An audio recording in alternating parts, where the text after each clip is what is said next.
سلامونه، وخت بخیر، هیله ده روغ او جوړ به اوسئ. قدرمنو ملګرو، له تاسو څخه نړۍ مننه چې په فیسبوک او نورو ټولنیزو رسنیو کې زموږ د ویډیوګانو لینکونه خپروئ، تر څو په زرګونو هغه ملګري چې د اقتصادي ستونزو له امله او یا هم د نورو ستونزو له امله د مصروفیتونو له امله نشي کولی چې انګلیسي ژبه زده کړي او یا کورسونو کې ګډون وکړي، او تاسې دغه لینکونه شریکوئ چې هغوی ورڅخه مستفید شي او خپله انګلیسي ژبه زده کړي. د نن ورځې درس ته راځو. د نن ورځې پينځه دېرشم کلاس زه غیر بهیر تاسو ته د جي بهیر یوټیوب چینل له لارې وړاندې کوم. د تیر درسونو په څیر زموږ دا درس هم څلور برخې لري. لومړۍ برخه د ګرامر، دویمه برخه words یا کلمې، دریمه برخه expressions and sentences او څلورمه برخه 3 questions، درې پوښتنې دي. لومړی هم راځو د ګرامر برخې ته. د ګرامر په برخه کې په تیرو کلاسونو کې موږ parts of speech شروع کړي وو. نن د parts of speech وروستۍ برخې لولو او هیله ده تاسې په parts of speech کې کومه ستونزه ونه لرئ، او که بیا هم تاسې کومه پوښتنه لرله تاسې کولی شئ په یوټیوب کې د کمنټ برخه کې خپله پوښتنه ولیکئ، او یا هم زموږ د ځانګړي واتساپ ګروپ له لارې تاسې خپله پوښتنه مطرح کړئ. او هغه ملګري که کوم وړاندیزونه لري د کلاسونو د لا ښه والي لپاره، هغه هم کولی شي چې خپل نظریات په یوټیوب کمنټ برخه کې او یا هم د واتساپ ګروپ له لارې زموږ سره شریک کړي، تر څو کلاسونه مو لا ښه شي. ښه، راځو د کلام اجزاو پاتې برخې ته، parts of speech پاتې برخو ته. اتمې برخې ته راځو. introduction د غږ یعنې دا توری. Interjection is a word which is used to show some sudden feeling or emotion. Interjection is a word which is used to show some sudden feeling or emotion. د ندا یا د غږ توری یو کلمه ده چې د ځینو ناڅاپي احساساتو یا جذباتو د ښودلو لپاره کارول کیږي. صحیح ده؟ د ناڅاپي احساساتو یا جذباتو د ښودلو لپاره کارول کیږي. دې ته څه وایي؟ د غږ یا د ندا توري ورته وایي یا ورته interjections وایي. صحیح ده؟ لکه ته پوف I hurt myself. پوف I hurt myself. لکه په پښتو کې چې موږ یو کنه یو څوک خوږ شوی وي یا یو څوک خوږیږي داسې اوش اوف لاس مې وسوځېده. صحیح ده؟ نو داسې په انګلیسي کې هم دغسې کلمات موږ لرو. انټرجکشنز دا به په راتلونکو کلاسونو کې په پوره ډیټایل سره لولو. دلته یوازې ستاسې اشنایي ورسره مهمه وه. نور د دې په اړه تشویش مه کوئ. انشاءالله په راتلونکو کلاسونو کې بیا په سمه توګه پرې پوهیږئ. صحیح ده؟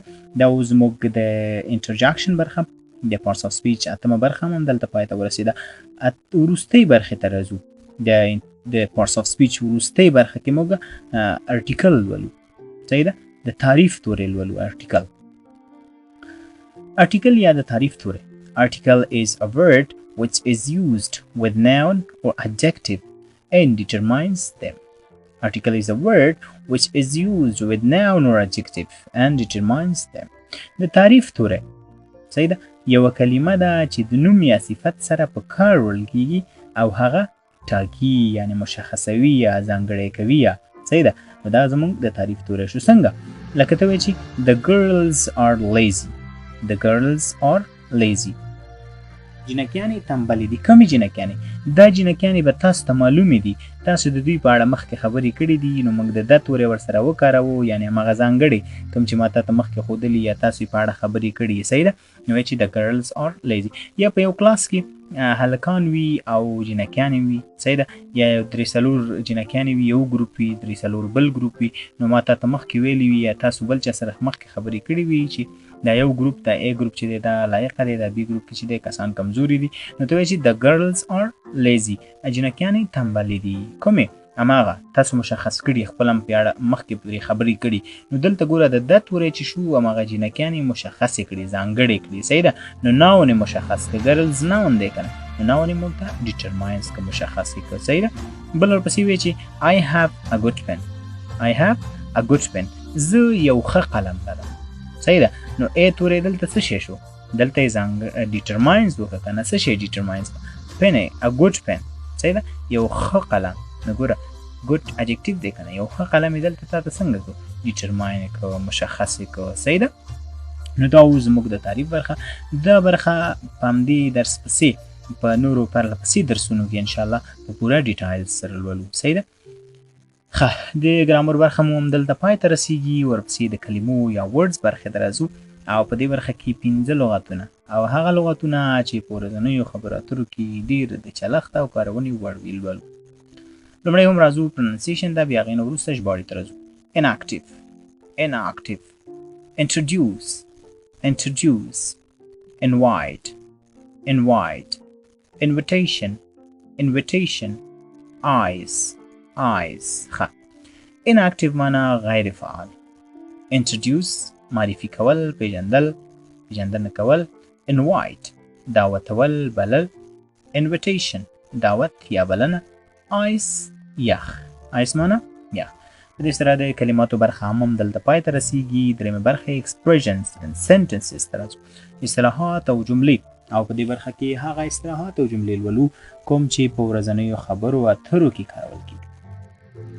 first pronunciation ته راځو، بیا ورپسې ژباړې ته راځو. don't hurry don't hurry move aside move aside sit here let him go no need to taunt talk sense don't hurry بیړه مه کوه. move aside یو طرف ته شه. sit here دلته کښېنه. let him go پرېږدئ چې لاړ شي. no need to taunt پیغور ورکولو ته اړتیا نشته یا هڅولو ته اړتیا نشته چې یو څوک وهڅې، پرووک یې کړي. talk sense سمې خبرې کوه. لومړی سلایډ پای ته ورسید، دویم سلایډ ته د اصطلاحاتو جملو راځو. what nonsense don't mess with me absolutely not attend your work don't panic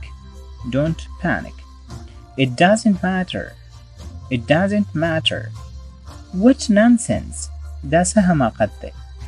don't mess with me ما سره ګوته مه ماتوه یا ما سره مه لګېږه، ما پورې مه لګېږه. absolutely not هیڅکله نه. attend your work خپل کار ته دې پام کوه. don't panic ډارېږه مه. it doesn't matter کوم فرق نه لري یا کوم فرق نه کوي. د اصطلاحاتو او جملو برخه هم همدلته پای ته رسیږي. وروستۍ برخې ته راځو. 3 questions 3 پوښتنې، او په دې برخه کې د ګرامر، words, expressions and sentences د 3 پوښتنو برخه څخه یوه جمله یا یوه پوښتنه راځي. تاسې هڅه وکړئ پورتنۍ 3 برخې لومړی په سمه توګه وګورئ، د هغې څخه وروسته بیا پوښتنو ته ځوابونه ووایئ، او تاسې د هرې ویډیو د خپرولو څخه وروسته 40 ساعتو پورې وخت لرئ چې پوښتنو ته ځواب ووایئ، او د سم ځواب په ورکولو سره یوه نمبره ترلاسه کړئ. کله چې تاسې 10 نمبرې واخلئ، بیا د جي بهیر یوټیوب چینل له لارې تاسو ته یو ستاینلیک یا سرټیفیکیټ درکول کېږي. د ګرامر د برخې پوښتنه په لاندې ډول ده. په لاندې تعریفونو کې سم تعریف په نښه کړئ او یو نمبر ترلاسه کړئ. A کې راځي interjection is a word which is used to show some sudden feeling or emotion.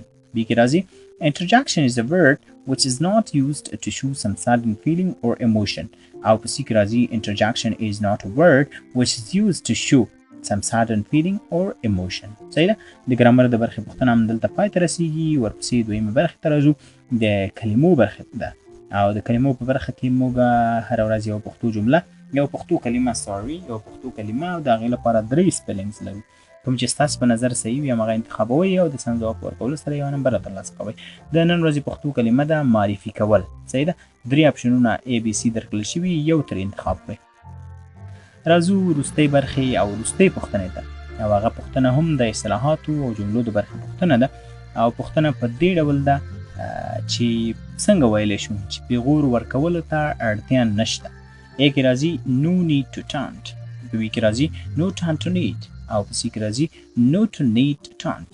کوم چې تاسو په نظر صحیح وي هماغه انتخابوئ او د سم ځواب په ورکولو سره یوه نمبر ترلاسه کوئ.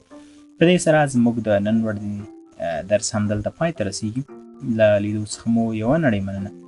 هیله ده ویډیو لایک، د ملګرو سره یې شریک او چینل سبسکرایب کړئ. ښه وخت او ښې چارې ولرئ.